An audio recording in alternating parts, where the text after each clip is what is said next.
ሴቶች ይህን ነገር ስለዚህ ነገር አንድ ቀን አስባችሁ አታውቁም። ምንድነው ታውቃላችሁ? አንድ ሴት ታረግዛለች። ካረገዘች በኋላ 9 ወር ትቆይና ከመውለዷ በፊት 2 ሰዓት 1 ሰዓት ተኩል 2 ሰዓት ሲቀራት የሚፈስ ውሃ አለ። እንዲያውም ምን ይላሉ? ውሃው ከፈሰሰ ወደ ሆስፒታል እንውሰዳት ይባላል። 9 ወር ይህ ውሃ ፈሶ አያውቅም። በል ህይወቷን በሙሉ ይህ ውሃ የለም። ስታረግዝ ይህ ውሃ የለም። ከየት መጣ ይህ ውሃ? አንድ ኪስ አለ እዚህ አላህ የፈጠረው። ለመውለድ 2 ሰዓት ሲቀራት ያ ኪሱ ውሃ ይሞላል። ከመውለዷ በፊት 1 ሰዓት ሲቀራት ውሃው ይፈሳል፣ ቧንቧው ይከፈታል። ለምንድን ነው? ቃል ከማህፀን ጀምሮ እስከ ብልቷ ጫፍ ያለው መንገድ እሱ ስተርላይዝ ያደርገዋል።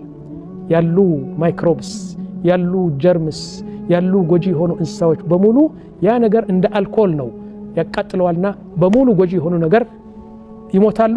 መንገዱ ይጠረጋል፣ ልጁ ይወጣል። ልጁ እንዲወጣ ብሎ ያመቻቸለት አላህ Subhanahu Wa Ta'ala። አንቺ ሰራሽው ወይስ ባልሽ ሰራው ነገር? ላ ህይወቷን በሙሉ እኮ የለም ይዋሃ። ካረገዘችም የለም። ለመውለድ 2 ሰዓት 1 ሰዓት ሲቀረው አላህ ውሃ ያፈስና ቧንቧው ጠቅላላ መንገዱ ጥርግርግ አድርጎ ንጹህ ሲሆን ልጁ ይወጣል።